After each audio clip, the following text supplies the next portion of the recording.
And this is just testing. It says setting up your meeting for custom streaming services. So it's setting it up, and I'm on my personal page. We're just going to see if it's going to go through. Okay. Okay.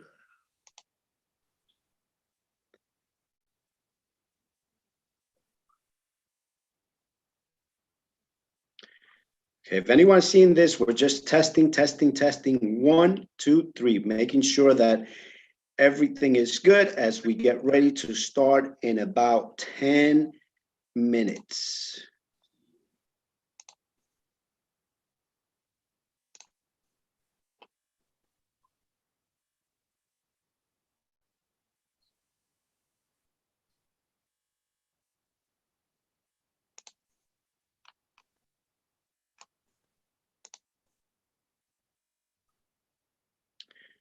And there it is. So it's working. We're live with ENfoque Houston. This is coming live to you.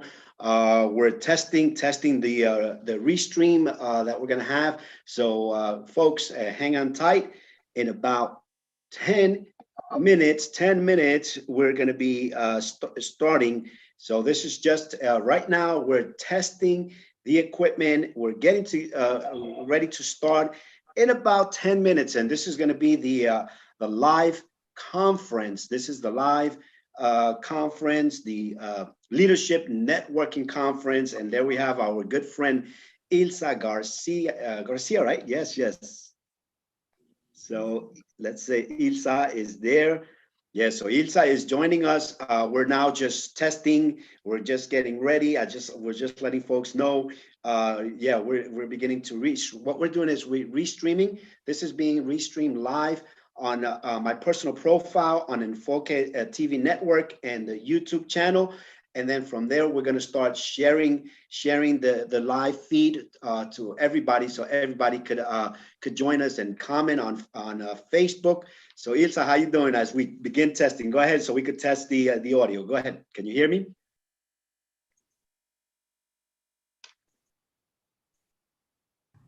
There we go. Are you able to hear me? Yes, we could hear you loud and clear. Go ahead. Gotcha. Awesome. Okay, good.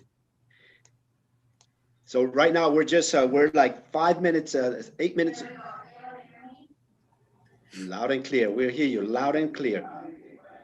Okay. I'll be here getting ready.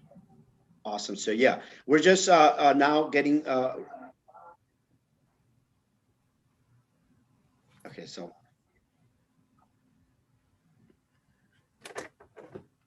oh, okay, Carl. We lost Carl.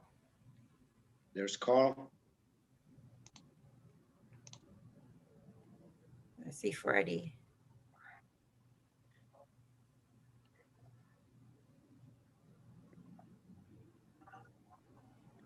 Okay, let's see if we could get Carl back. So this is good. We're live on the on Facebook.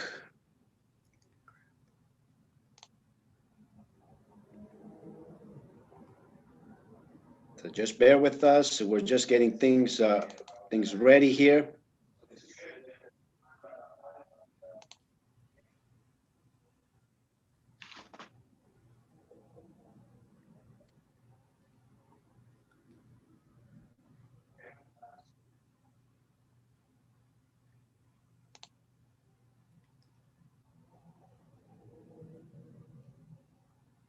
Oh, okay, there's Carl Scott.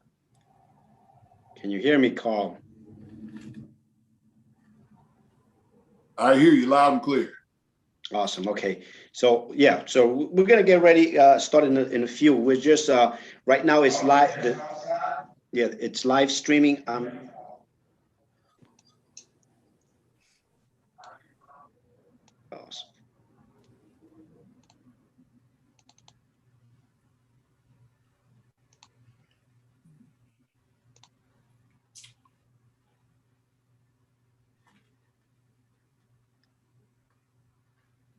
Okay, Freddie.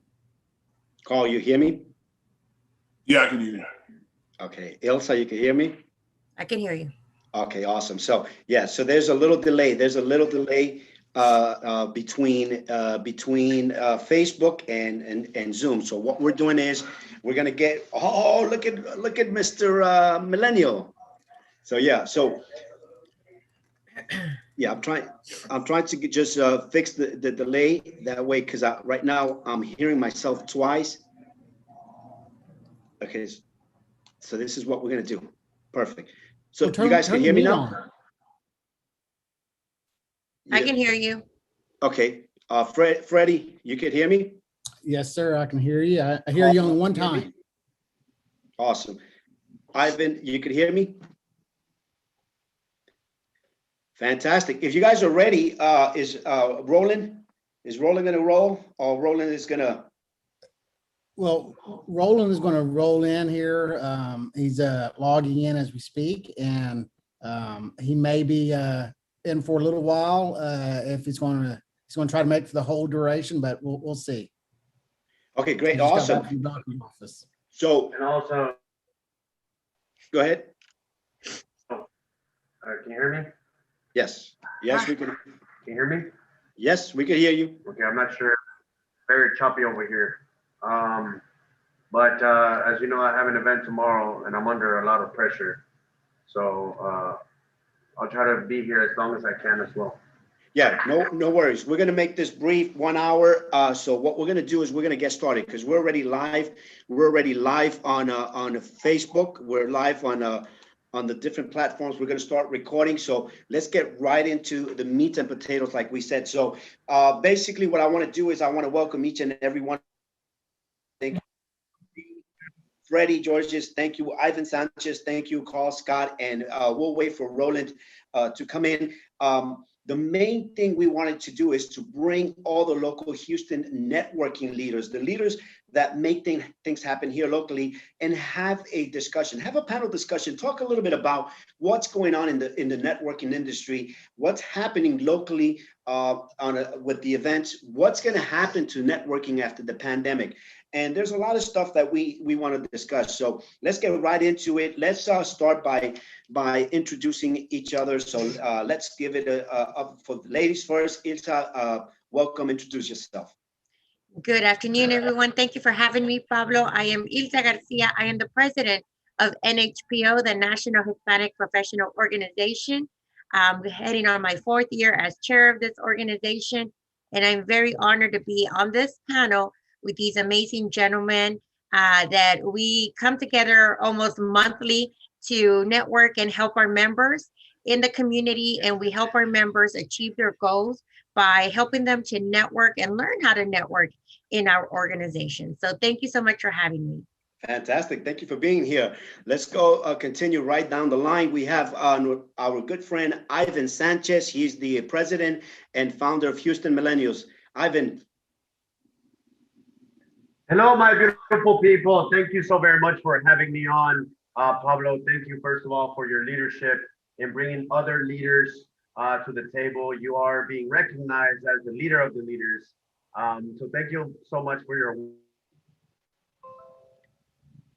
work. Also, Ilsa, Freddie, Carl, and Roland, it's good to see you guys.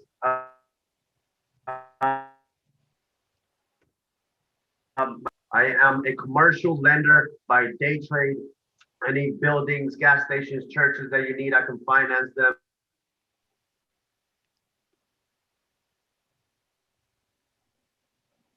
I'm in Congress. I ran for Congress and look forward to seeing everybody at the top through networking. Thank you, Pablo. Fantastic. Thank you, Ivan. Thank you for being here. Let's continue down the line. We have our good friend, Freddie Georges. Freddie is the president and founder of Houston Young Professionals. Thank you so much there, Pablo.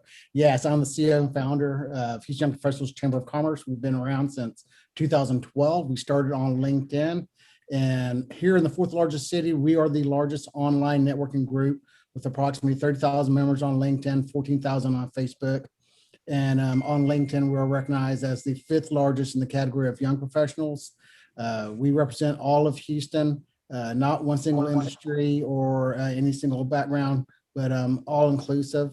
Our events are professional networking events. We have exhibitors there and opportunities for people to showcase who they are as a business and just get a traditional business networking, exchanging business cards, digital business cards. And we also are currently now hosting a series of expos.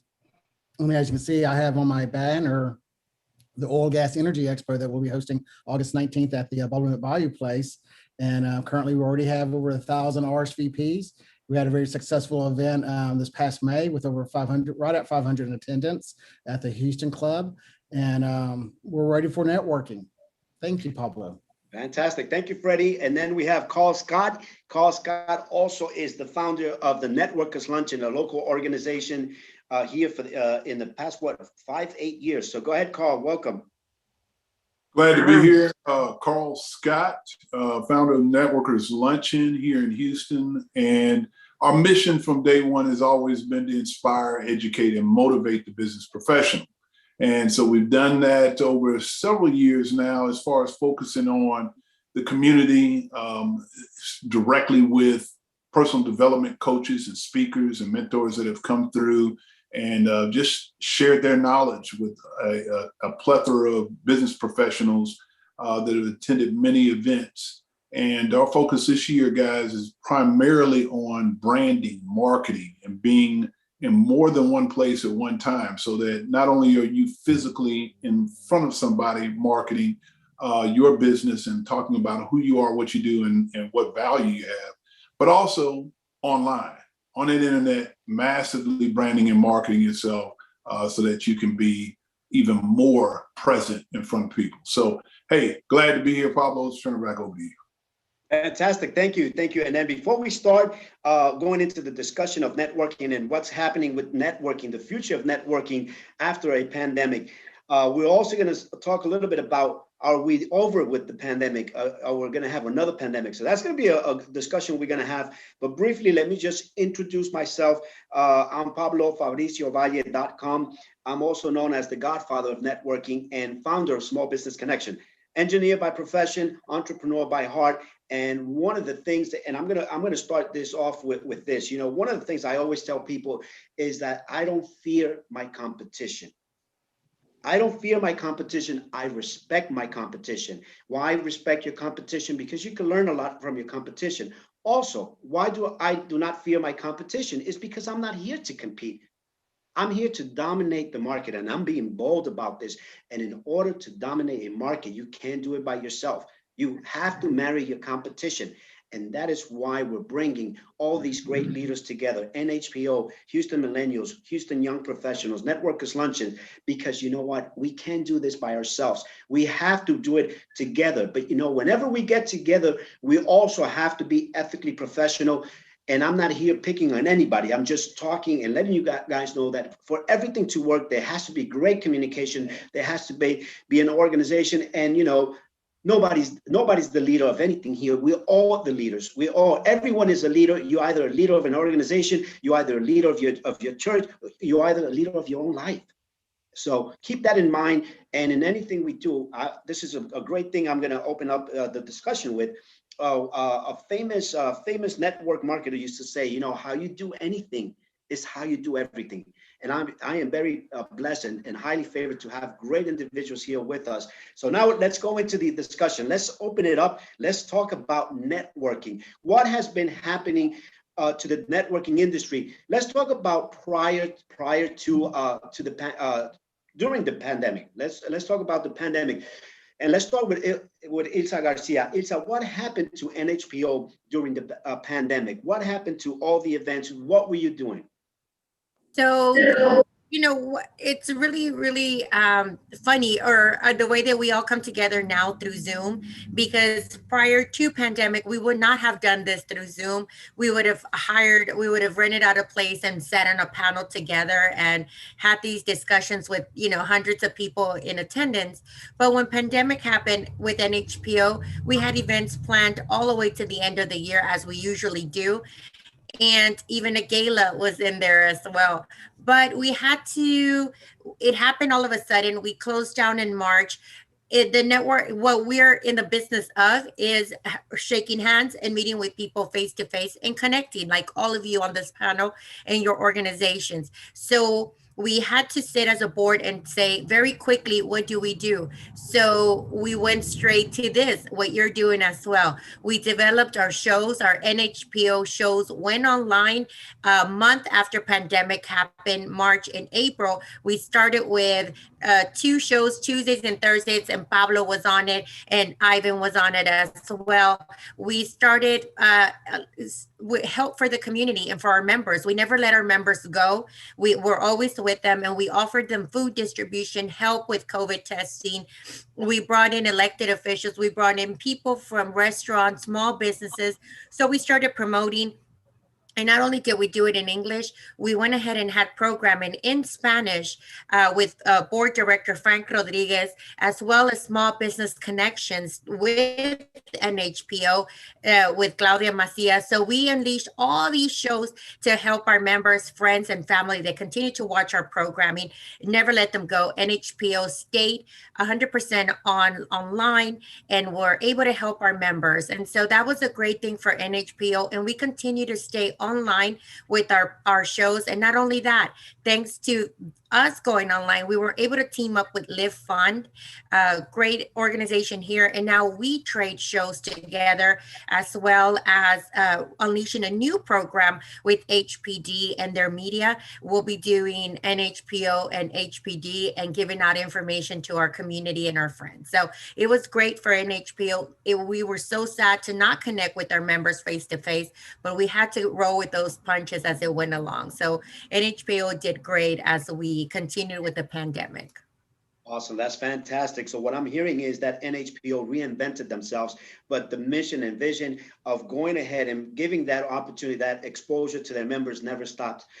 Houston Millennials. Let's go with Houston Millennials. Houston Millennials, what happened with Houston Millennials during the pandemic? I know Houston Millennials brings thousands and thousands of people into an event, a person-to-person event. What happened during the pandemic, and how are things changing, Ivan? So thank you, Pablo, for letting us expand a little bit on this.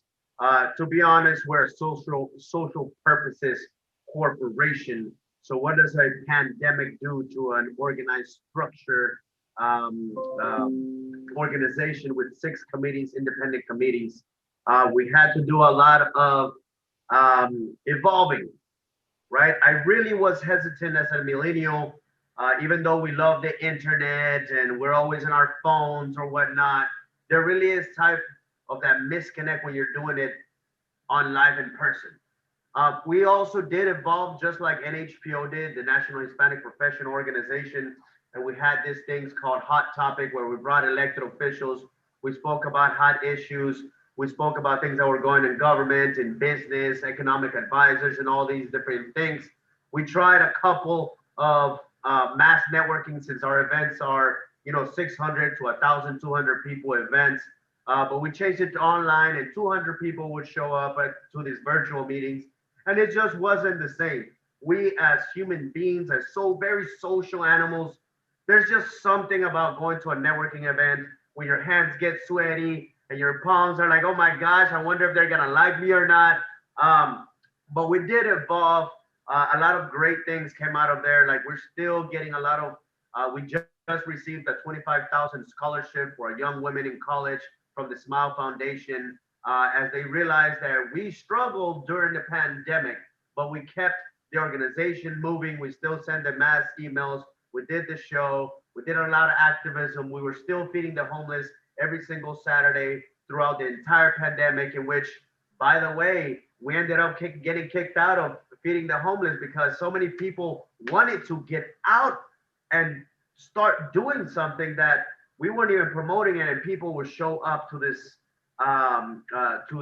events. But I am very proud to say that we are the first networking organization that came out after the pandemic. We caught a lot of heck from a lot of elected officials.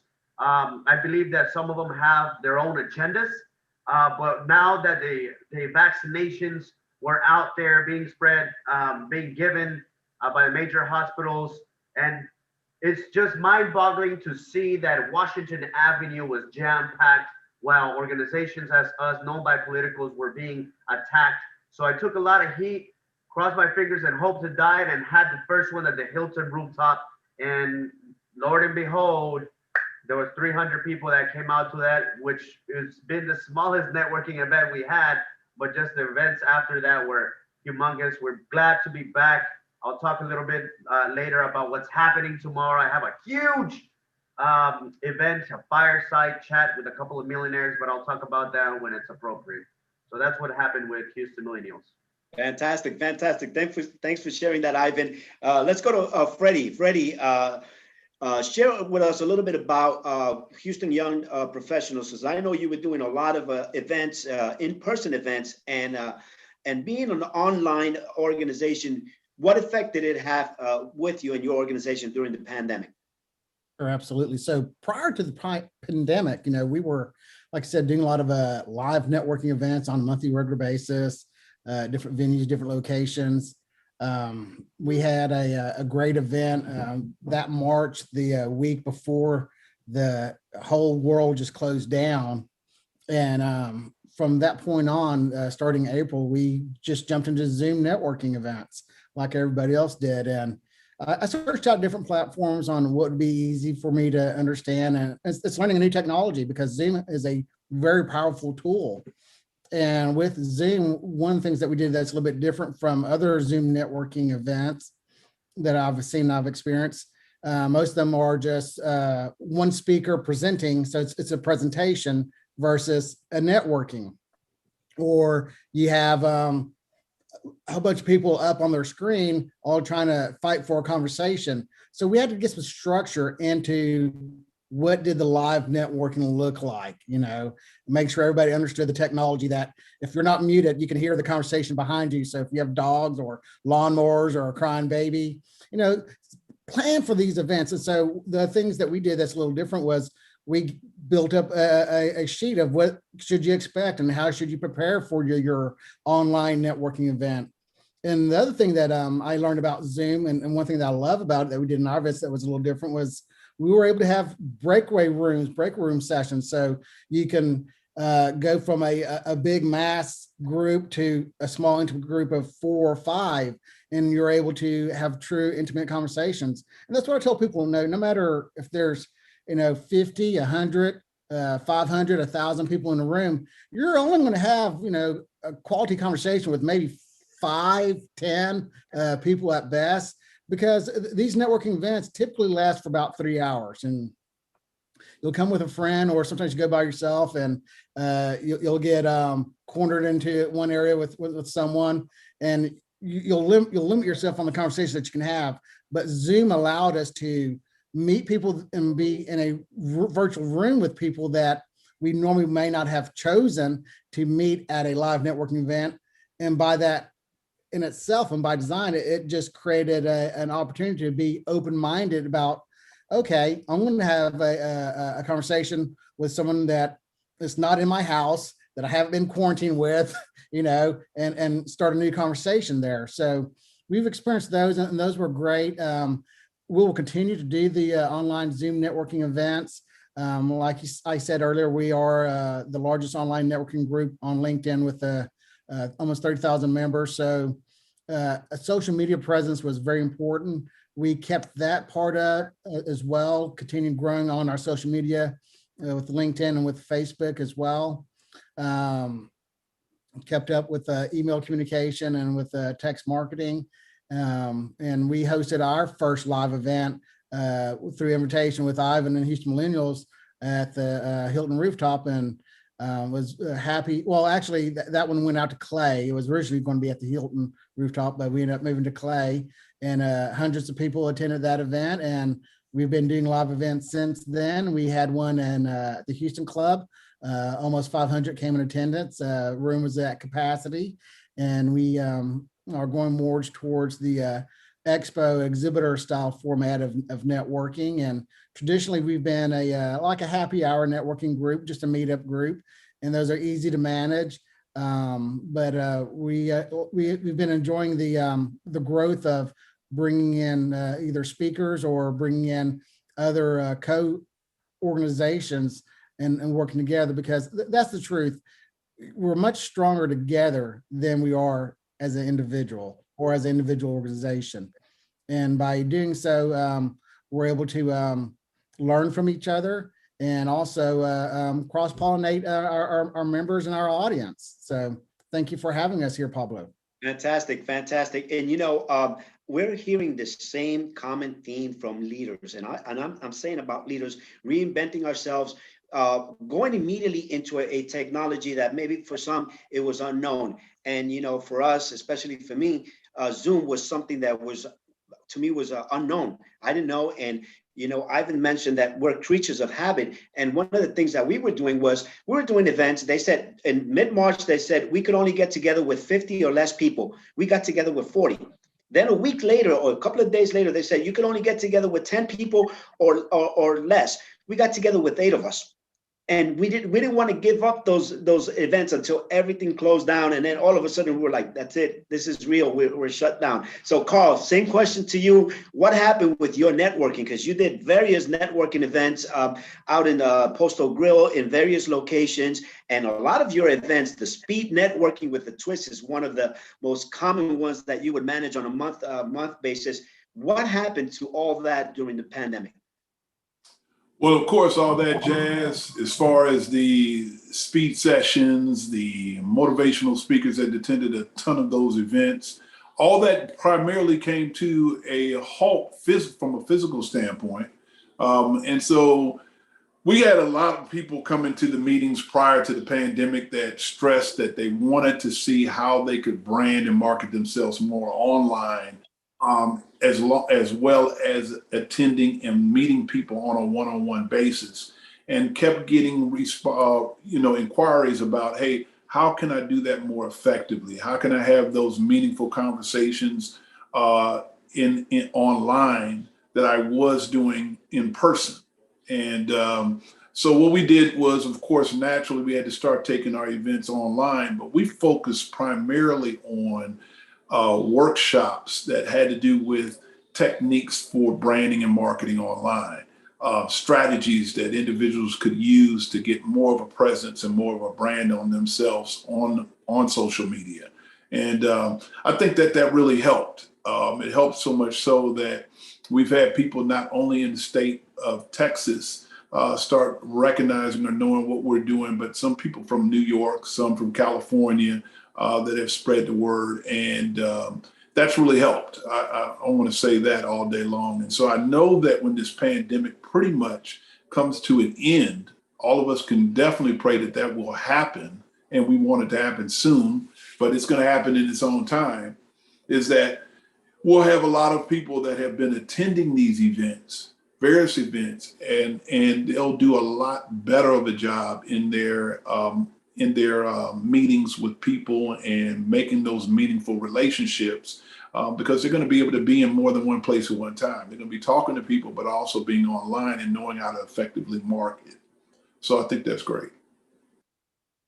Fantastic. Thank you. Thank you for sharing that. And you know what, I'm just going to reiterate this because, everyone said, we reinvented ourselves, and it's all about reinventing yourself. It's all about recreating yourself. No one of these leaders or organizations said, you know what, pandemic is here, we're going to close down and we're going to walk away. No, because there was a greater cause, there was a greater mission.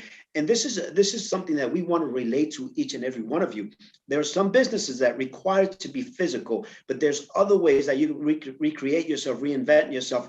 And that was another reason why we wanted to do this, to bring together these leaders so you could hear from these leaders and hear how they reinvented themselves, because each and every one of them recreated themselves and continue their activities, serving their members, serving their community, one way or another, either with a show like NHPO, either with Zoom training break rooms like Houston Young Professionals, or even Ivan, because I know Ivan even started doing some shows and educational shows and providing that great information. Here's another question, and as we get closer and closer, I'm going to get a little bit controversial. So and this is not scripted because I didn't send anyone any questions. And the reason I do that is because what I Bring it on. I want to speak from the heart. I want you guys, the way we say it in New York. I want everyone to speak from their heart, and it's about sharing. It's about telling you the truth, how it is in New York. That's one thing that I'm known for. You know, in New York, you don't have people to just tell you things how it is. So we want to be honest with you. We don't want to sugarcoat it. Hey, have we had our challenges as an organization? Of course we did. You know, we're human beings as well. But now, before we go into those more critical questions, let's talk a little bit about what is happening next with each of the organizations, because I know each and every one of you are doing great things. You're putting up a lot of great events, and each and every one of you and each of the organizations is having a lot of success. So Ilsa, what is coming up for NHPO? What is the next event, and what are we doing? Well, thank you for asking, because how exciting. We rolled out our next event earlier today, and we're celebrating Hispanic Heritage Month on 16 de septiembre, which is September 16, which is the Mexican independence. But this is for all the Latinos, the independence of all the Latinos and everyone who likes to attend our events. We're very excited. And I want to say a quick thank you because, you know, networking, like you started the program, Pablo, and you said none of us are in competition with each other. And these gentlemen that sit on this panel have been such immense help to me throughout all this time. It's really hard. I mean, I won't get on the soapbox, but you know, it's a lot harder for a woman sometimes than it is for a man when you're in these roles, because you just kind of, you know, you're not as, you know, you just have to go with that. And so I appreciate a lot of the help that I get. Especially Ivan, you know, he's so young, and the millennials are so amazing. When I walk into their events, it's like, whoa, you know, how do you do it? And I pay attention to Freddie, I pay attention to Ivan, to everyone, to you, Pablo, to see what everybody is up to. So when we kicked it off on May the 5th, Cinco de Mayo, Hispanos Unidos, we had a 500 turnout of guests. You know, that was our first time out. And it was at the rooftop where Freddie and Ivan had, and it was because of Ivan that we got that location. And that's how we have connected going forward. So thank you so much, gentlemen, all of you on here, for always helping me out in NHPO. But we'll be back September 16th. We will have an event with it's going to be great. We're going to have mariachis, networking, but most importantly, connecting our members. That is the most important, and helping our small business owners that we have. We have many vendors that come to us and they ask to sell their items. They keep all their money. They're there to promote their business, because we want to help these small business owners. NHPO is there to help the small business community get back on their feet after a year of not being able to sell their products. So they come to our events, we give them a booth, and they sell their items. And so that is our next event, and we're very excited. From May the 5th to now, we've had the membership drive that was very successful at the ballroom at the Bayou Place. And we have also personal and more private events to members that have become members. In August, we'll be at Napoli's Wine Cafe, where we'll also have a private event for those that became members, so they can network in a smaller style, but be able to help themselves as well. So we're very excited. September 16th at the rooftop at the Hilton Hotel Medical Plaza. We're excited to be back. NHPO celebrates Hispanic Heritage Month. Fantastic. I think someone is sharing their screen by mistake. Who's that? Let's there we go. So that now the same question is for Ivan. Thank you for sharing that, Ilsa. Thank you so much, Ivan. What's next? And I see a lot of great events. I see events with multimillionaires. I'm seeing a lot of great rooftop events, non-rooftop events. Talk to us about what's next, Ivan. I didn't get to explain much of what Houston Millennials is. So Houston Millennials is a nationally recognized organization, recognized for our community service. We promote millennial advancement in the public, private, and nonprofit sector. Now that might seem a little vague. So we do this through 6 independent committees that represent the most important aspects of any person's life, not just a millennial. But since we're growing as a generation, we're in that, which include business, networking, business committee, networking committee, outreach committee, women's committee, civic engagement committee. I'm forgetting about one other committee. Please don't tell my chairman or chairwoman that I forgot about that committee. But what we have going next, we're actually expanding to Austin and then Washington, D.C. And if all goes well, obviously we're going to explode throughout the entire United States. But what is happening right now, tomorrow, our business leaders, which tomorrow I'm announcing that we are no longer going to be called the business committee. It's actually the United States Millennial Chamber of Commerce that this is involving to. And so we're having the Mill of Means, which is a millennial millionaire fireside seminar conversations with 5 mega millionaires that we're going to go on stage, and we're going to have a very humble conversation, a very inspirational and motivational chat with these folks. Some have over 15 million followers on Instagram alone. Others have 500 doors that they manage and actually own, not in through syndications, but themselves. We got a hospital owner. We have a money manager, and we have also this lady, Miss Wang, that's one of the biggest real estate social media influencers that has over 250 realtors.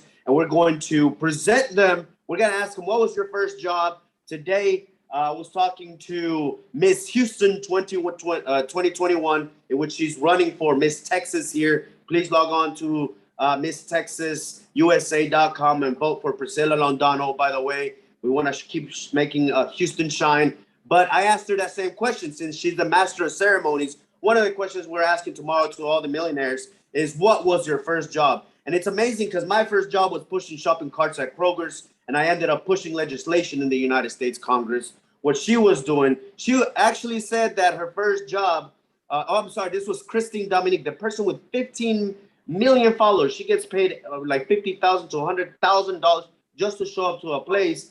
And her first job was at Church's Chicken. Can you believe that? She was selling Church's Chicken. Now she's selling her own makeup brand. So please come tomorrow. This event is at Decorum tomorrow at 6 p.m. Send me a message if you want the promo code. Obviously, I'll give you all the other leaders here a promo code to get in to our event. And that's just something that the U.S. Millennial Chamber of Commerce is actually working for. We have next week, we have the most popular event, Millennials After Dark Professional Networking, hosted by our networking committee at this sporting club. We're expecting another 800 to 1,000 people to be at this event. Every single weekend, by the way, we have our outreach committee led by our veteran Ronald Castro and Max Diel as well, in which we flag plant for Memorial Day. We feed the homeless. We're gonna bathe the homeless this weekend because we help fund a car with a shower, a bus shower. I don't know what you actually call it, but our team worked together to close those funds, get them, and actually close it. We got the women's committee coming up. You know, we had the Bosses in Heels event not too long ago, but we are going to actually have, instead of Hot Girl Summer, we're gonna have Boss Girl Summer next to a pool where the women's committee is leading this entire thing by themselves. There's no body shaming. There's absolutely nothing, but we want to actually network out there right next to a poolside. You can wear your bikini, you can wear your one piece. You're gonna see me probably with a shirt because I don't like to go walking around like that. But that's going on. They're also gonna have the Bosses in Heels, and one of the biggest events that's gonna happen, and I want everybody in here, I need your help, ladies and gentlemen, to make this happen. Just like there is a State of the Union, our Civic Engagement Committee is going to have the State of Millennials with Senator Ted Cruz reporting to millennials about where are we on his agenda in a federal level, and our Mayor Sylvester Turner is going to be reporting what's going on in the city. That's just what we have planned for this year, but next year we're doubling, tripling down. Obviously, this is a brand new office from Houston Millennials right here. Ladies and gentlemen, this is the brand new headquarters of the Houston Millennials office, and this happened just this year. And we plan to doubling our size of organization next year. Fantastic, Ivan. Hey, you know what? Sometimes, not sometimes, all the time, you need to be a great marketer, a great promoter. You could hear the excitement with Ivan, you know. I mean, at almost 50, I want to get to that excitement level. And you know, one of the things that I want to share with you, you always have to be passionate about what it is. Every single event that Ivan mentions, he talks about it with passion, just like Ilsa, just like Freddie, just like Carl Scott. And that what makes the difference, because when you do something with passion, it's not work. It's really not work. So Carl Scott, you're next. What's coming up, and then we'll go with Freddie. What's coming up next for the Networkers Luncheon, for all your networking activities? Well, first off, we're not 50 yet, which is a great thing, right? So, hey, but we've got some great things coming this year. We've taken the direction of a lot of the educational piece of our mission, which was to educate, and that is through workshops. So we've got several planned this year. And as a matter of fact, we have an expansion going into Dallas, Texas. We've had two organizations, heavyweight organizations in the Dallas area, asked over a year ago to bring that doggone speed session to Dallas. They have two happy hour locations and two other big venues in downtown Dallas that they want to bring that event to. So we're commingling that, as well as the social media workshops, the motivational workshops, all that kind of stuff. We're working on more of that this year. And one of the things that we've done in the past is work with a lot of real estate realtors here in Houston and home builders here in Houston, and specifically with the CE credits that they look for each year and getting the certification. And so we've got workshops coming up that have to do with that, so that they get their CE credits, and working with HAR. So a lot of exciting things, Pablo. I'm turning it right back over to you. Fantastic. Thanks for sharing.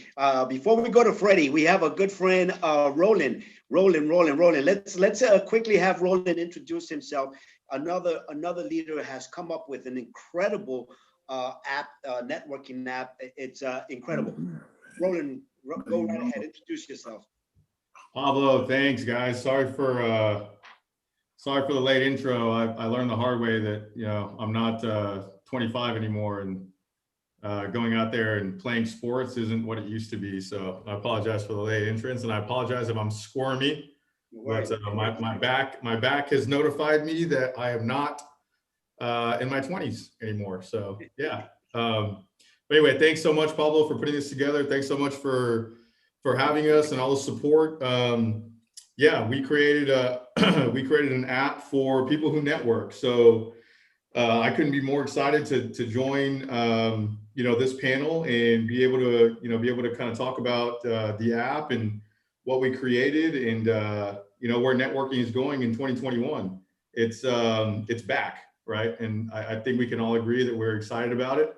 In 2020, we kind of had to adapt, and you know, that was a big transition for us, and we had to work very closely with Zooms, and that actually kind of put us on the map, and exchanging digital business cards and being able to see who's attending networking events virtually, and giving the people who network the opportunity to still exchange business cards during the pandemic, which was almost impossible to do while everybody's doing this, Zooming. So anyway, Pablo, very, very, very happy that you put this on. I'm very excited to talk about networking in 2021. Thank you so much for having us.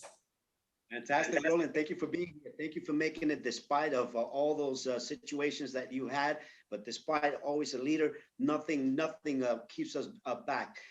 Freddie, on to you, brother. We're talking about what are the current events that are happening with Houston young professionals. What's coming up, Freddie?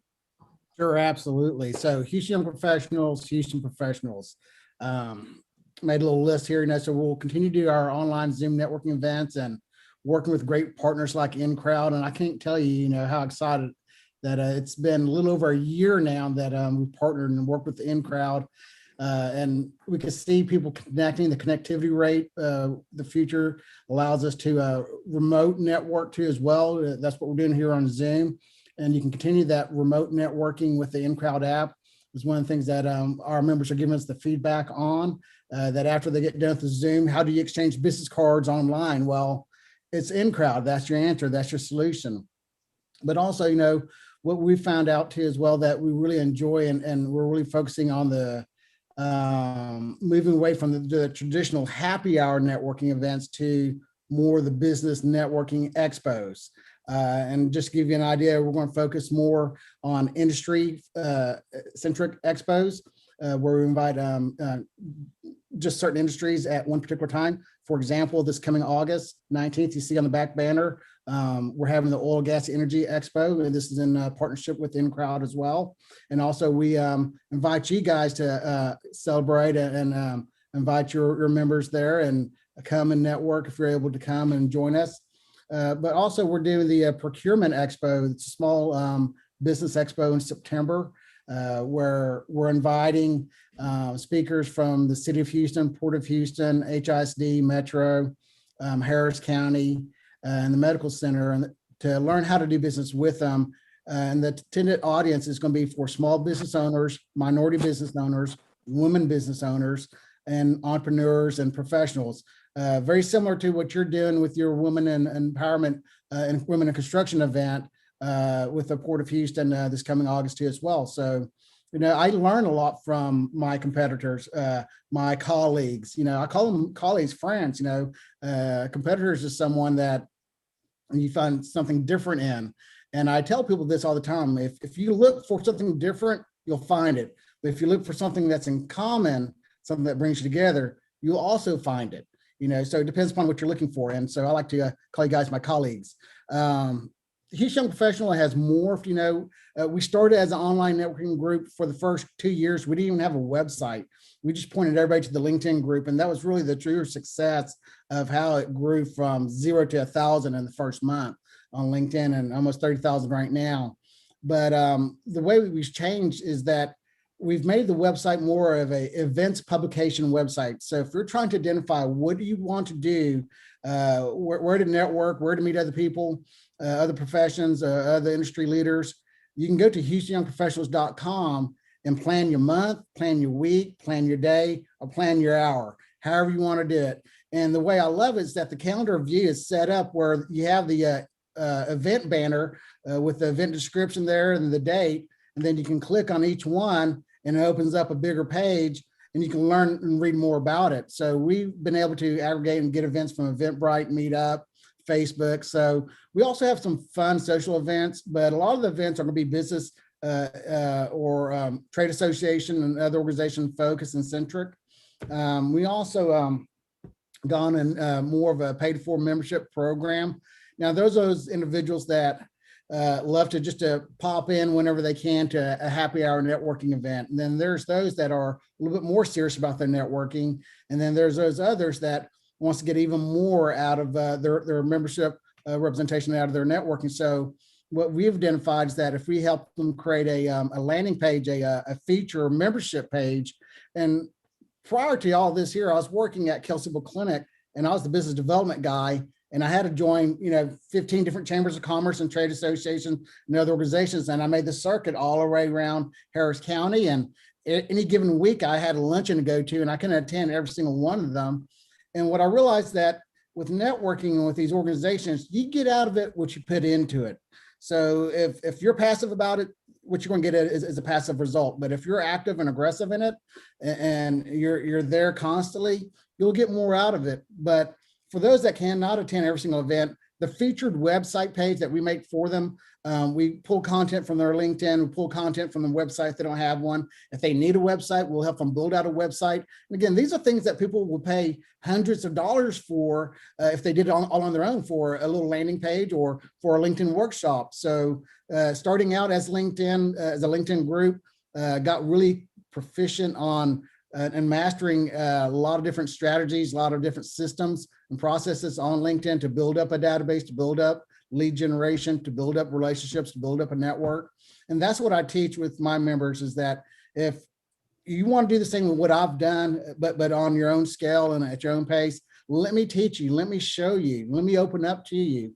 And so their membership also gives full access to me, the founder and president of Houston Young Professionals. And so with a partial networking first degree connection of 35,000, I'm able to make introductions for people. You know, I've had people come back to me and tell me they got a job because of a connection I helped them with. I've had people tell me they've picked up $1 million because of activities that they've done at my particular event. I've had people tell me that the daisy chain of connections that they've made where I introduced them to someone and that person of influence introduced them to somebody else of influence, and purchasing that became their book of business. And that's how they grew their book of business, you know. Fantastic. And Freddie. Oh, I'm not finished yet. Oh my goodness. I'm not even finished. Don't give us everything yet. Don't give us everything. Let's go by section, because right now you're giving us everything. Are we talking about the future of network, the future of Houston professionals? Go ahead. Okay, so the future of Houston professionals, we're continuing, with the online publication. We're continuing with the personal development. Go ahead. And that's where we're really focused. We're focused on the personal development of each individual, not only just marketing them and doing the social influence marketing for them as well, but also give them tools and resources that they can use to build up their LinkedIn, build up their network, and build up their online presence and build up their self. So we've partnered with Giant TV, which is a self-paced coaching program that identifies your personality, and then it coaches a self-pacing coaching program based upon your personality, so you can continue to grow there. And last but not least, two more things. We're an online media publication, online media marketing agency. So we've mastered the young professional demographics. So brands that are wanting to reach that young professional audience, we help them do that. We either show them how to do it or we do it for them. And then also we have within this year and the next calendar year, launching AustinYoungProfessionals.com, DallasYoungProfessionals.com, San Antonio YoungProfessionals.com, turning those to online publications as well. So those professionals in those cities can partner up with the in-crowd and also get together and network. And we invite you. We was trying to launch one in June for Austin, but Austin's climate's not the same as Houston as far as being open. So that's Houston professionals in the future and now. Fantastic. No, that's great. That's great. And don't take it personal when I cut you off, because you're answering multiple questions that I already have in the future, but that's okay. But here's something that I want to talk to you guys about, everyone, not just Ilsa being a woman. What I consider you, each and every one of you, as human beings. I don't determine a man and a woman, because here we're all together. But this is one of the things I want to talk to you about, and it's been a challenge in every organization, that a lot of people or a lot of entities or organizations are unable to work with each other, because you know what? Sometimes leaders believe that we're copying each other's concepts. Nothing personal. I had a situation earlier today. I'm not going to mention with who. None of the persons that are here. Another great, awesome leader that I have a high respect for. People believe that sometimes we're copying things that they're doing. And one of the things I tell people, and this is a question I have for each and every one of you, I said, you know what? If I was to be copying something from you, I would not be inviting you to come join an event that I'm copying. There's plenty of business for everyone. 7.5 million people here in Houston. I mean, Freddie's talking about Austin, Dallas, all these other cities. Houston by itself is 7.5 million. What are you guys going to say? You as leaders, networking leaders, what are you saying about, other leaders saying that they're copying the concept, other leaders saying that, you're stealing my members, other leaders saying that, no, I don't want to join this organization because now they're going to steal my members. Before I open it up for discussion, and I'm going to start with Ilsa, one of the things that I always say, it's not my members. I want the best for the people that participate with SBC. If they want to be with NHPO, it's even better. It's an added value for them. They could be with Houston Young Professionals, with SBC, with Carl Scott, with even Roland. The more, the merrier. So, Ilsa, what has been your experience with this? And I get excited because this is the controversial part has opened up. So of course, with everything that we do, networking is such a simple, the way that we see it, it's very simple. It's a one thing. We get people to our events to network, to connect. whatever it is that your mission is for your members and for people that come to your events, right? So we can't help but to copy each other, right? Because that is the concept of networking, is to bring people to your events. Now, when you start adding vendors, you start adding booths, sometimes we come across organizations that say you're copying what you're doing, but you should be honored that we're copying what you're doing. That means that your concept is incredible. And there's a term that somebody told me many years ago, Pablo, and it was in Spanish. They sat me down and they said, "Aquí hay para todos." They're here. It's for everyone, right? So it depends on each person. I've been very lucky in this organization too, where we get people coming all the time from other organizations, and at the same time, we guide them to other organizations. Half of our networking events do not work if we don't partner up with people, with other organizations. That's what we want to do. We want to introduce them to other organizations and help each other out. There's never a competition. And when you feel like you're, like somebody's copying my thing, it's not. It's quite an honor if you as an organization, if you see somebody doing what you're doing, it's quite an honor to say, what, she's copying that means that what I am doing is working, and you're welcome to use it. Everybody has the opportunity to network. Everybody has the opportunity to purchase these memberships, but it's you as the leader, you as the president and chairman of your organization, to capture these people, keep these people, educate these people, help these people out to where they have no complaints, and then you help them out. You guide them to the next person, guide them to the end crowd, guide them to you, Pablo, and then that's how we all see each other at these networking events and help our members. Bottom line is, like you said, Pablo, they're not ours to keep, but our members to help. And when we guide them to other organizations and they get the help that they really, really need, it means that your job is done. So we're never in competition, gentlemen. I love you all. And I'm always grateful when I see all of you come to our events, because it just means that we're just working together to make it bigger and better.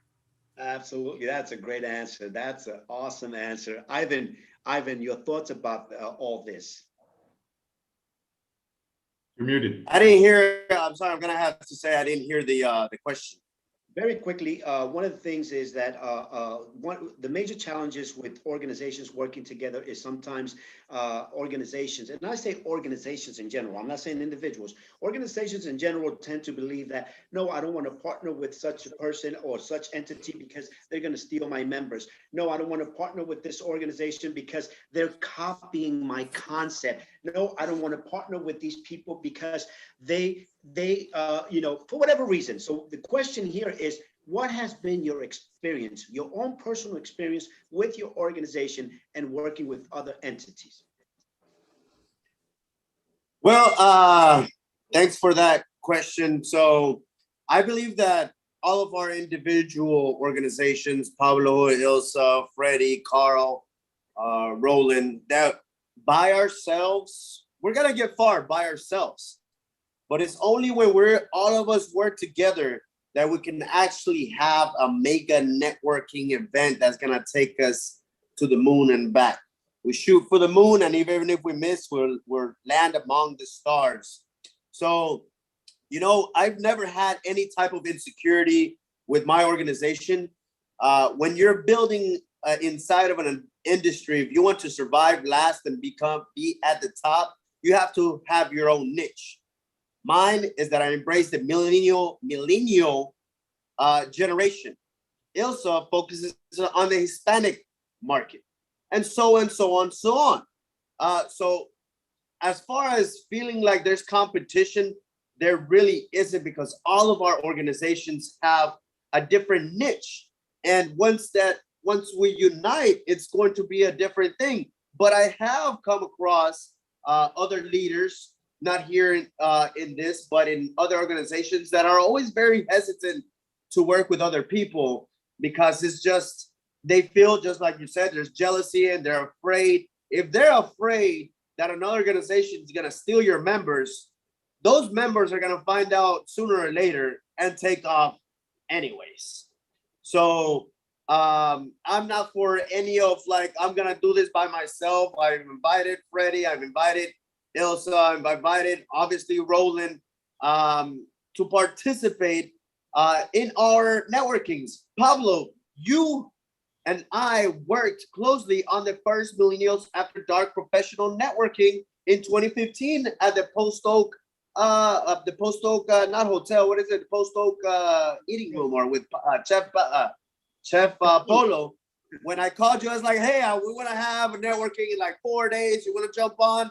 You're like, what are you doing? What do you mean? And we jam-packed it with like 300, 400 people there. So I've always been working with organizations. I beg of you to reach out. Even if you're a new organization, you want to learn how to put an event together. I am a very disorganized organizer. I love my strengths. I know what I bring to the table. I get things done. But that's why I surround myself with other people that don't think like me, that are really particular and anal about something else. And this is why partnerships is why my organization is blowing out of proportion, is because I've identified, after 7 leadership institutes, I've identified who I am and how I lead and embrace myself. I can be brutal or I can be a goofball. I don't know which one you want to meet. But regardless, my point, our hashtag at Houston Millennials, our slogan is see you at the top. Not saying I'm going to look at you from the top down to you, but because we want to bring everybody together. Fantastic, man. That is an awesome answer. And you know what? I mentioned a controversial topic, but I know that each and every one of these leaders are going to take it from a positive perspective and look at the brighter side. And this is something that all of us can learn, because look at how they're looking at a negative a topic and making a positive out of it. And that is what makes each and every one of these individuals successful. That's what makes a Freddie successful, Ilsa successful, Ivan, Roland, Carl Scott. Same question to you, Carl. As far as you know, the direction that the organization is going, and in regards to you know, the plethora of networking organizations out here and people duplicating what one organization is doing versus another, I think it really goes back to what's your purpose when you start an organization. And if you are passionate about that purpose, all those kind of things really don't matter. I know with our organization, we started at Royal Oaks Country Club and Golf Course, and the whole purpose at that point was to just simply open up an organization. There wasn't any an idea of having a membership in the first place. This was just an open platform for individuals to come to and be able to network, which is the whole overall goal, whether you are offering a membership or you're just hosting a networking event, is for people to be able to come and express themselves with other business owners and be able to relate with each other and expand their business. And if you can provide a platform for individuals to do that, you are doing your job right then and there. And so that's our focus. Our focus has just been simply to educate and motivate and inspire business professionals. And I think all of us have a common thing right here, is that we're all doing that. We're all doing that in our own way. Each of us are doing that, and that's the overall purpose. That is awesome, Carl. That is a straightforward answer. And I'm looking at the goofy part of Ivan. I guess that's your goofy part, Ivan.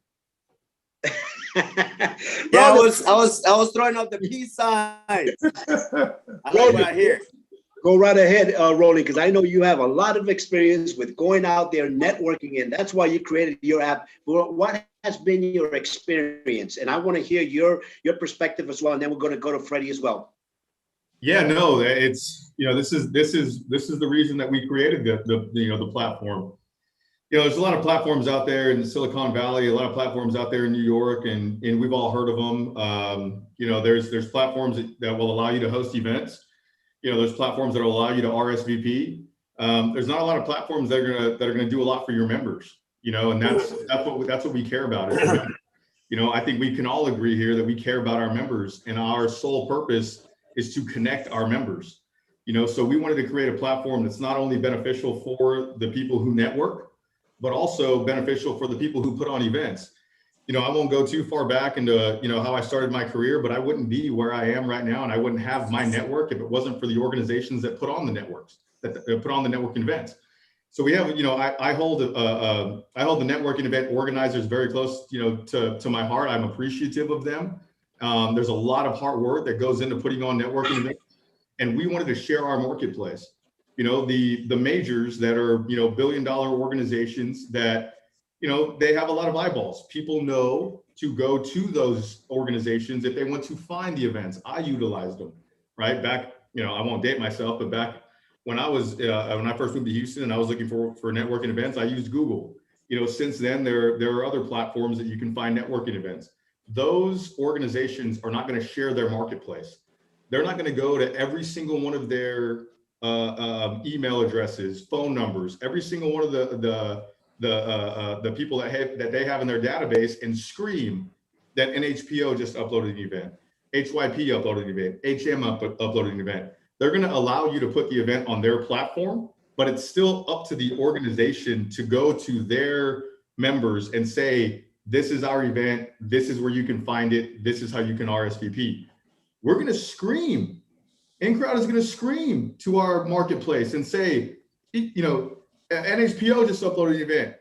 HYP just uploaded an event. Small Business Connection. You know, Carl, everybody just, hey, everybody look, all the eyeballs look at this event. You know, because we believe that, look, the analogy that I use, Pablo, all the time is that if I am a member of one event organization and I go to those networking events and I'm meeting people, et cetera, it's going to be, you know, at some point I'm going to meet everybody, right? So what we wanted to do is we wanted to bring all the organizations together and kind of cross-pollinate and do a membership drive to where, you know, when we host events, and just like the Oil and Gas and Energy Expo, we want to bring everybody together. We want to say NHPO, Pablo, Carl, Ivan, everybody be a part of this. Bring all of your members together and let everybody know about NHPO. You know, I was just notified of the LGBTQ chamber. You know, I had no idea that there was an LGBTQ chamber. You know, and so there's so many people that network, that do business, that don't know about Carl, that don't know about Ivan, they don't know about Paul, you know. And so, you know, with our platform, we wanted everybody to come together, everybody to network, and we wanted to provide the tools that allow them to do so. So if there's people in Austin, if there's people in Dallas that do business in Houston, but they can't physically drive here and they don't want to spin the gas and they don't want to get a hotel room, but there's an event going on, our platform allows them to be here virtually without having to spin that, and allows them to possibly join NHPO from Austin, you know, from Dallas. And that's what it's all about, because those people in those cities do business here. And we wanted to open it up and eliminate the territories, right? I've been in sales for so many years, and it's always, this is your territory, that's your territory. To heck with that, man. Let's go and let's get it all. You know, back in my oil field days when I had the oil field companies, our motto was, we take what we want and we want it all. So let's go. And so we wanted to provide, you know, our users the opportunity to not only be notified when an event is uploaded, but give them the opportunity to network before the event, see who's attending, exchange digital business cards, but most importantly, provide the event organizers a platform that's going to reach everybody, not just keep it confined to their little, you know, to their, you know, organizations. And so we wanted to kind of, you know, come to the market and disrupt it, right? Because the billionaire companies, they're going to allow you to put the event on their platform, but they're not telling everybody about you. We are. Fantastic. That's awesome, Roland. Thank you for sharing that. Freddie, your thoughts. Provide us your thoughts on this topic. Who's copying who, right? You know, I made some notes here while everybody's talking, you know, and a lot of times I will just fly off the cuff, but there's some points I want to hit on here. It's a great topic, you know, because we always have this thing on the back of our mind, and others do too as well. You know, I don't want to share too much because I don't want you to steal my ideas, or what are you asking all these questions for? Are you trying to steal my ideas? You know, we'll all battle with this here, deal with it. And, like I said earlier, if you look for the bad, you'll find the bad. If you look for the good, you'll find the good. And it just goes back to, the book of Ecclesiastes. Everything underneath the sun has all been done. This networking thing that we're talking about, crowdsourcing people together. Hey, listen, they did it thousands of years ago. We're not doing anything new. We're just adding our own personal touch, our own personal flair to it, and that's it. Working with Kelsey Civil Clinic. Thank you. Working with Kelsey Civil Clinic, from 2008 to 2014, and being that professional paid for networking guy that had to go in business development and join various chambers of commerce and trade associations and organizations. One of the things that I've learned is that, hey, one, they were there before I got there, and they're going to be there long after I go and I leave, right? And also, I would see a lot of the same people making the circuit, going to these other different groups and different organizations. Listen, these members are not married to anyone. They are wanting to grow themselves. They're not against anyone. They're just in for themselves to self-grow, to find new business, find new opportunities. And they know they cannot stay siloed, and we shouldn't take it personal. I had some LinkedIn group organizers saying, I saw that I lost a few members on my LinkedIn group.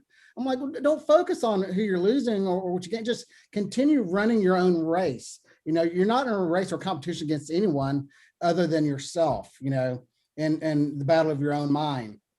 And then I tell people also that what I've done before I started Houston Young Professionals, there were other young professional groups out there. There were other chambers of commerce, other trade associations, and a lot of them with a bunch of sponsorship dollars and multi-million-dollar budgets. One of the things that I've learned, you can have all the secrets in the world revealed to you through the library and the internet, and a lot of great strategies and systems and process. But if you don't have the passion, you don't have the purpose, you don't have the drive, the grit, the tenacity, the consistency, that's what people say, what makes me different? Those are the things that made me different. Those are the things on what I did to grow. So I could share an award-winning, or someone could share with me an award-winning blue ribbon recipe for the best cake or dish, but I'm not going to cook it the same way that award-winning chef did, And so people can learn from me. In fact, that's what I do. I charge to teach and coach and train. I want you to learn from me. And that's one of the reasons why I made the featured membership page, because I would have people pay to join, and then I would never see them again. And I'm like, well, I feel like they weren't getting the best and the most out of their networking, whether their life got busy or not. So, we created a marketing package for them. We created a LinkedIn workshop on how they can do it all on their own. Also want to cover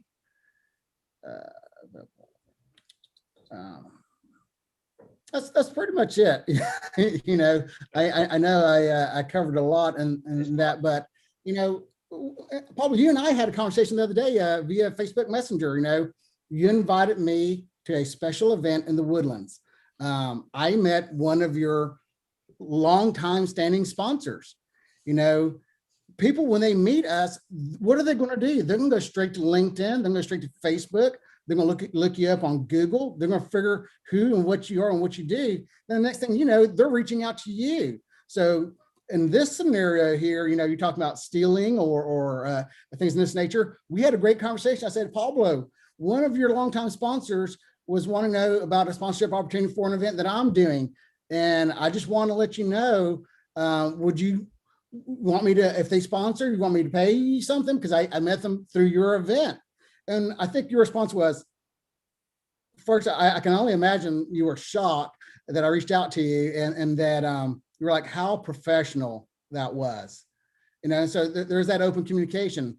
And then, and sometimes that'll happen, sometimes these sponsors, just like the members I described that I saw at different chambers of commerce that made this circuit when I was at Kelsey, sometimes the sponsors or the exhibitors, they want to not only be at one location, they have a marketing budget. They're trying to be at different locations. In fact, whenever I look at different chambers of commerce websites and trade association websites, I see a lot of the same organizations over and over and over, that are sponsoring or paying for some advertisement. So that's going to happen to you as well.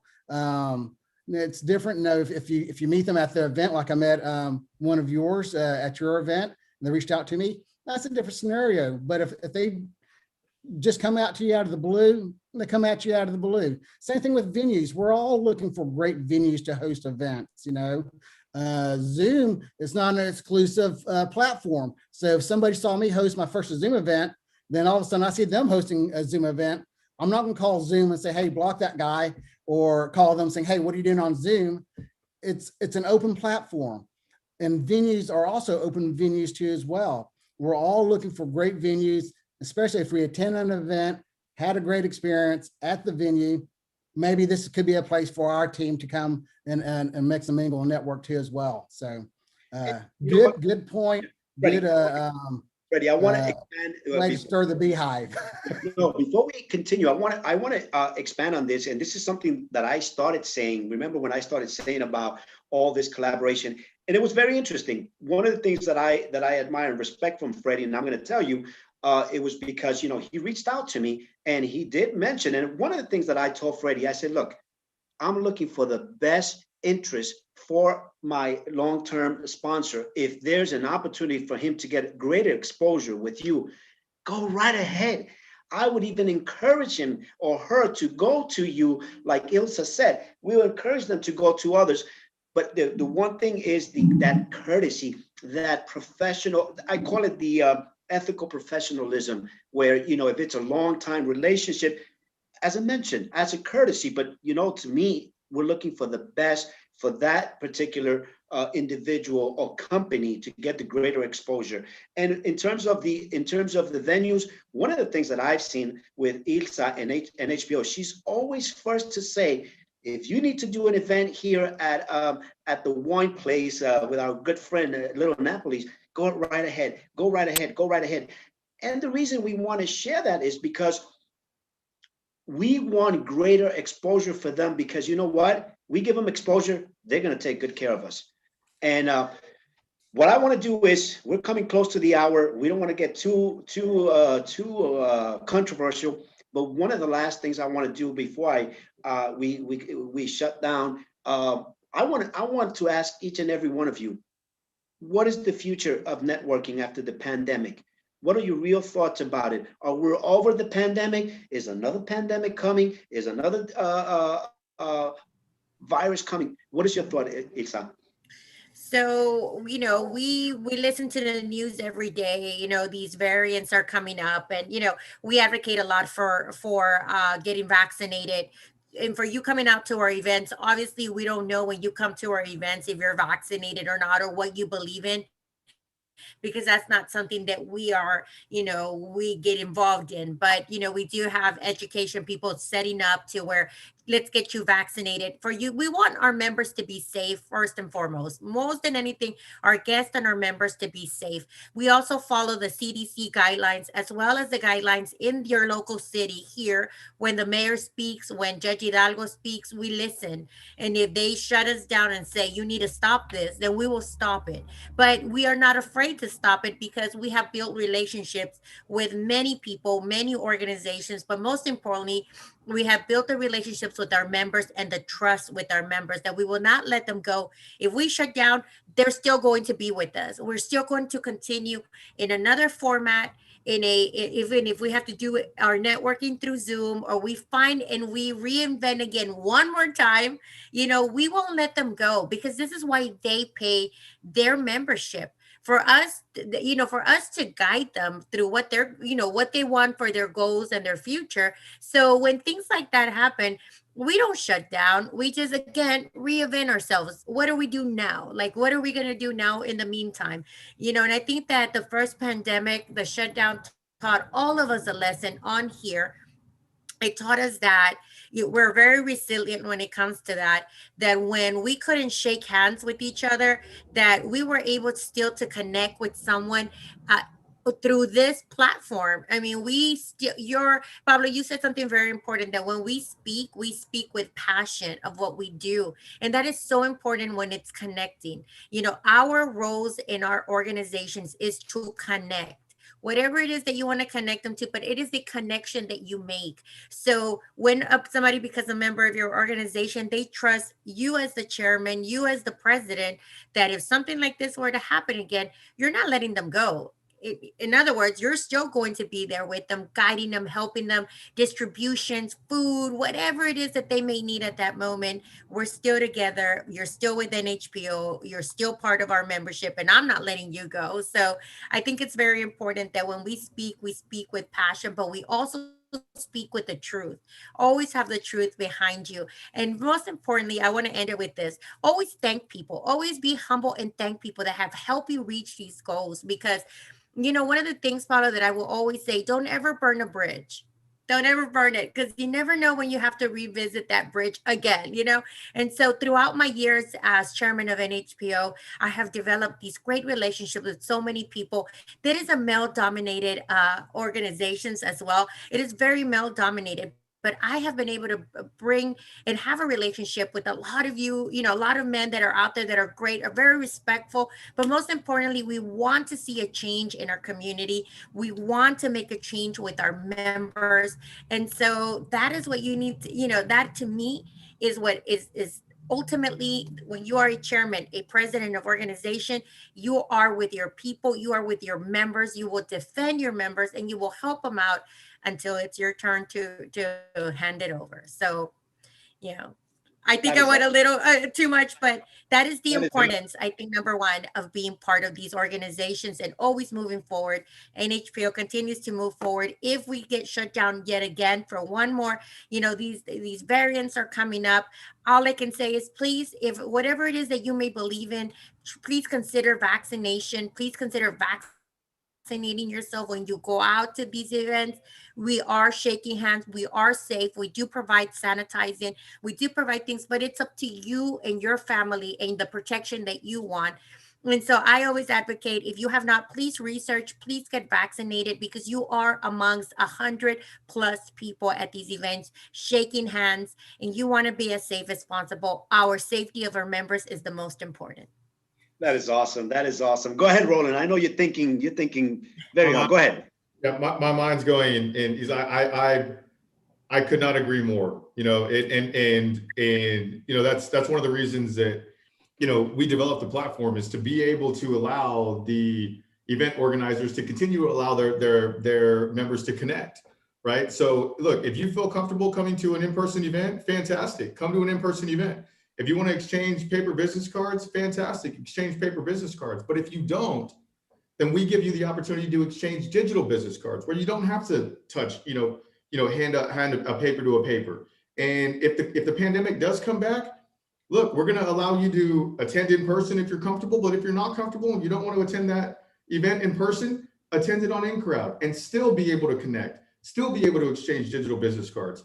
You know, I'll give a shout out to Freddie. You know, Freddie, through 2020, we worked very, very closely, you know, and we didn't know what we were going to do. We developed this app and put a lot of money into this app and a lot of time and effort. And then 2020 hit, and like all the other companies and all the other small businesses throughout the nation, we had to adapt. We had to figure out what we were going to do, right? We based our entire company off networking events and allowing people to attend and see who's attending before the event. And then it was like, poof, right? So, you know, Freddie, and I'm sure all of you all wanted to continue to put on events and continue to allow people to connect through Zooms and et cetera. And so, you know, in 2020, Freddie and I worked very closely. You know, Freddie, you know, I contacted Freddie way before 2020. And so in 2020, I said, man, we don't know what we're going to do. If you're putting on networking events, if you're putting on Zooms, help us figure out if people would connect during a Zoom.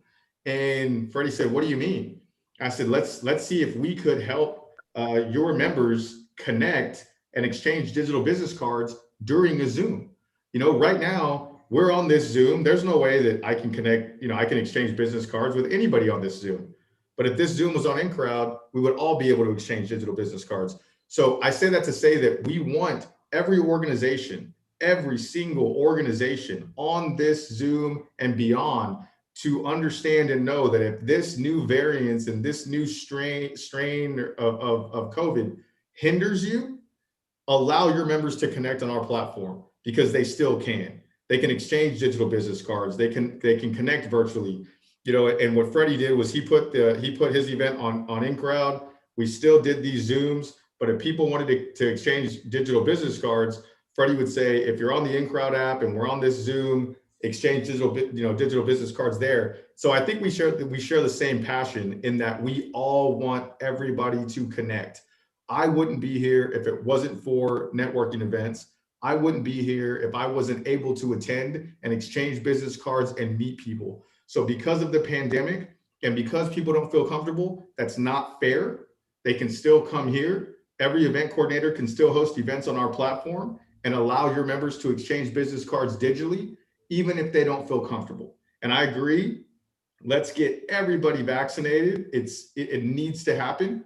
But even if you are vaccinated and even if you don't feel comfortable, if the event is up on InCrowd and you don't feel comfortable going to the event, you don't feel comfortable exchanging, paper business cards, we came up with this slogan that we called them COVID sponges. We were like, if you don't want to exchange a COVID sponge because you don't want to do it, that's fine. You can still go to the event and you can connect on InCrowd. You can exchange digital cards, right? So Pablo, you saw me probably doing this and doing this when Isa was talking, and I was going, oh my gosh, if this comes back, which, we don't know what's going to happen with the Olympics. We don't know what's going to happen with this new, we don't know what's going to happen. But if it does happen, we still are going to work very closely with event, organizations and allow them a platform that's going to allow them to showcase their event and to still allow their members to connect digitally, because, dang it, it's important. It really is.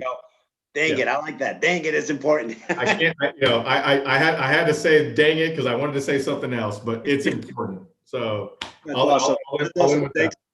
Thanks, Roland. Mr. Ivan Sanchez, come on, give us your thoughts. I know there's a lot of stuff going through your mind. Go right ahead. Señor, a tu servicio. Go ahead. Give us your thoughts. The future. What's the future of networking? Where are we going? Where is this going to happen? Are we having another pandemic? If so, what are we doing? If there's another pandemic, bring it on. I think that the world right now has evolved, has changed, thanks to organizations like the ENCrowd, that we now can virtual network before the event, during the event, and after event. So shout out to innovators, people that are changing the industry like ENCrowd. Anybody that's listening out there, please go to encrowd.com, download the app, and RSVP to my event tomorrow for a chance to win $300 and have private dinner at Mastro's with a millionaire. But I do think that one of the biggest changes between my generation and I don't want to say y'all's generation, because we got some millennials here like Ilsa, right? I don't know about everybody else and Roland, and, But all right. So regardless of that, I think I got myself in hot water for that. But so the industrial era was such an important and vital part of humankind. It gave us, why am I in the 14th floor of an office building with this windows and lights?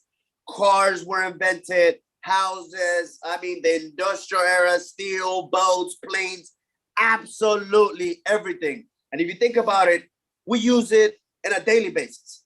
But they say that the informational era is 1,000 times more powerful than the industrial era. And what is that? It is a computer and the internet. And I think a lot of people, our older, our beautiful mothers and fathers and uncles didn't realize that the potential and the strength of this. While they call us lazy and entitled, while we lack in experience, we make up in drive and ideas. I talk to 5,000 people a day just by a post, while you can text one person, or not even text, or you talk to one person one-on-one. So I think that the informational era will forever and has forever changed the world. And now we don't have to be there. If COVID 2.0 comes, God forbid, please don't. right? I love interaction. Me as a super extrovert, I love going out there and talking to people. But I think that because of the informational era, because of innovators like ENcrowd.com, I think that networking will always be around forever to stay. As you know that your network equals your net worth, and people know that those connections open doors, and sometimes money can't even open some of the doors. Yes, money is good. You can use it for good. It's not an evil thing. Go get your bread. But at the same time, there are some people like Ilsa and Roland that can open up doors that you couldn't do yourself. So to that, the state of networking is very strong, in my opinion. Wow, that is fantastic. Carl, you're gonna follow that energy. Outstanding, outstanding. Love that energy. Love that energy. Yes, indeed. You know, networking to me and has typically all come down to one word, and it's reciprocity. Given, you shall receive. And really, when you have individuals in front of you that are coming to your events, the biggest piece that we all do is educate that audience on how to build those relationships and how to build solid relationships that will grow their own business respectively. And so one of the things people constantly that I used to get a number of people coming and asking is, you know, how do I break the ice? How do I get what I have to offer to others out there so that I can convey a clear message about what I want to do and what I need to have happen for my business to get exposed to other people. What do I do? What do I make when I make those conversations? How do I make those meaningful conversations? Well, you know, one of the things that we did consistently is educate people on the fact of giving on the front end. Don't go in there just talking about what it is from a me or it's all about me. It's all about what I want. No, it's about them. What do they want? Answer their wants, needs, and desires, and everything else will come to you in retrospect. But one of the things that you have to teach before reciprocity is patience. Because you have to people have to step aside and put their own, what we call sometimes selfish needs aside for the benefit of someone else's progress and their success. And so from that standpoint, we all have an asset. We know people. Everyone that comes to your event knows other people. Have them take the time to simply connect those people with other people, and everything will happen. Back over to you. That is awesome, man. Thank you for sharing that. You know, you have. I just want to say, because I just want to say real quick, and I'm sorry for cutting you off, but Carl hit on an unbelievable point. And that point is that networking, for anybody who networks, anybody in business, and I think we can all agree that networking is about connecting people. Okay. And so when you know, I understood that a long time ago, and I know all of us are about connecting people. Pablo, I met you, you know, from Freddie, and then I met you, and I met Isa, and I met NHPO. So it's just the opportunity to connect people. And you know, of course, I'm gonna plug ENcrowd real quick, but I think it's important for the viewers to know that with that being said, we wanted to allow every user at ENcrowd the ability to share other people's business cards. And I'm very, very proud to announce that next week, we're going to have a new feature that's added to ENcrowd that's going to notify the user that their business card was shared.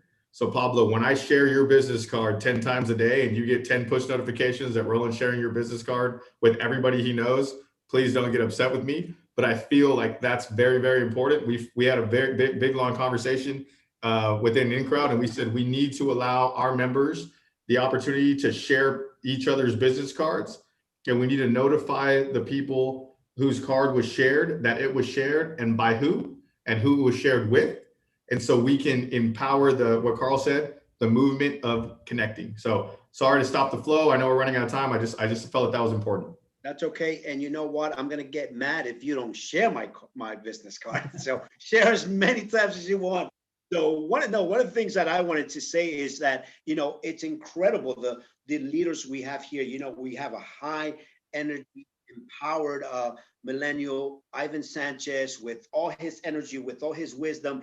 And then there we go. And then we have a Carl Scott with his knowledge, with his nuggets of knowledge. And it's incredible, you know. And one of the things that I want to do before I turn it over to Freddie is that, you know, and I've learned this from my mentors, and I've heard it from many of you leaders as well, that, you know what, if you're the smartest person in the group, get yourself another group. Lucky for me, I don't need to get myself another group, because I have a lot of smart people with wealth of knowledge that I'm continuous learning. Freddie, on that note, what is the future of networking? One word: in crowd. But beyond that one word, oh, I thought you were going to be that short. No, I'm going to take this opportunity to share, you know, and goodness gracious, it's like I run through my head, you know, conversations or talking points that I want to share as each one of y'all were sharing y'all's passion and sharing y'all's insight. You know, the future of networking, it's some things will be constant, you know, and with networking, it's about relationships, you know, and the partnerships and relationships that we have as leaders too as well, and the relationships that you have with your members, and the relationship that you have with the community. Networking is also about branding.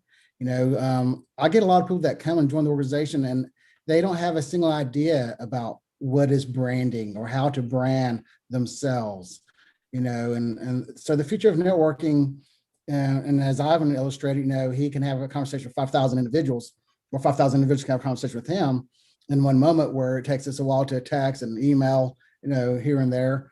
You know, it's about branding. Are you branding yourself online? Are you branding yourself on what platform? Because each platform has a different voice, just like we all have different voices with our organizations, you know. And so it's very important for the future of networking for the individuals to get involved in the community, to have a purpose, and events gives you a purpose to be present with your intentions, and to have clear intentions lined up and set aside, you know. And I like to edify you guys too as well. You know, I've learned, not stolen, but I've learned from you guys. You know, Carl Scott has truly done the education aspect and made the speed networking very interesting and very engaging. And he solves the question of how do you engage someone in a conversation at an event. He creates that environment. You know, Roland with InCrowd has solved a solution of how do you remote network? How do you market your events? How do you find out who's attending? You know, how do you share your business card, you know, 500 miles away? You know, Ivan, my goodness gracious, what a rising star, constantly out there marketing himself. Very impressed with the way he does that. Very impressed with the way he brings in a huge audience. Pablo, the godfather of marketing, of networking. You know, I've learned so much just by watching you. In fact, one of my past colleagues earlier, I think I had a conversation with you. She would always say, she would point you out on Facebook and say, you need to do what he's doing. You know, you need to follow his lead, you know, and get out there and bring this business community together. And Esla, what she's done with the NHPO, you know, she thinks this is a man-dominated industry. And when I was joining chambers of commerce and trade associations, the leaders that I saw there were women, you know, so it might have been this unique situation where she finds herself amongst us men. But, you know, I don't see gender. I see passion. I see purpose. I see vision when I look at each individual and each individual organization. And I think that's the key of the future of networking is, what is your passion? What is your purpose? What is your vision? And do you have the grit and tenacity to run through and climb over the walls that will be presented in front of you? Because there will be. And if you don't love what you do, you're going to give up. And I've been doing this since 2012. Pablo, I know you've been doing this for a decade plus, and Carl, you're out there at the same time frame as well. And one thing I run through in my mind is, I've got this plane off the ground. How do I land it? Do I land it? Is there an exit strategy? You know, and so that's probably a different conversation to have in the future. But you know, it just, the future is still open. There's still plenty of opportunities, and it's just what you make out of it is what you'll get out of it. And of course, like Zig Ziglar said, if you help enough people get what they want, you'll definitely get what you want. So thank you again, Pablo, for being a not only an icon and a leader, but just a great example for the community. Pablo, I want to say one thing, and I may be talking way too much, but everybody that's on here is seasoned, okay? And there are a lot of event organizations that are just blossoming, and I am a huge supporter of those organizations. And we're being reached out to help those organizations, to help them grow and help them find venues and help them build their brand. And my question to everybody on the panel is, how do you feel about that? How do you feel about joining and putting your brand, your organization, your logo, and attaching it with those younger, the next generation, right? The 23, the 24-year-olds that are doing unbelievable things, that are very passionate about the planet, very passionate about empowering women. And Freddie, that's what sparked my mind.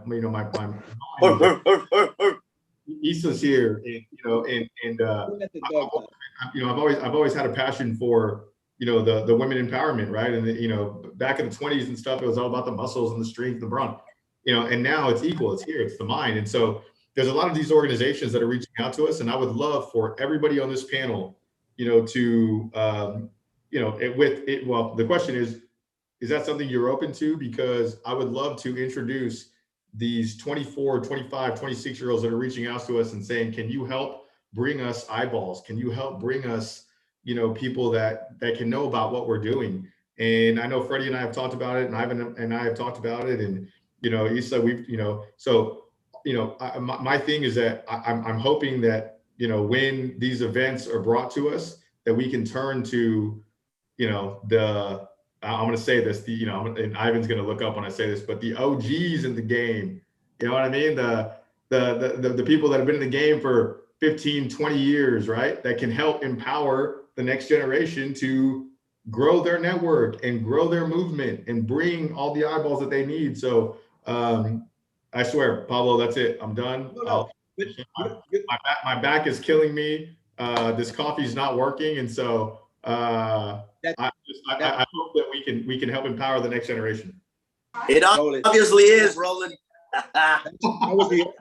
The only reason I gave you that opportunity is because your time is limited on how much time you could be sitting down. That's okay. And to your point about joining forces with new upcoming organizations, I'm personally all for it. And I'm sure Ilsa is already nodding her head, Ivan, Carl, and I'm sure Freddie. But you know what? One thing you mentioned, and I know you didn't mean it this way when we said, how would you feel about putting your organization, your brand with the other organization?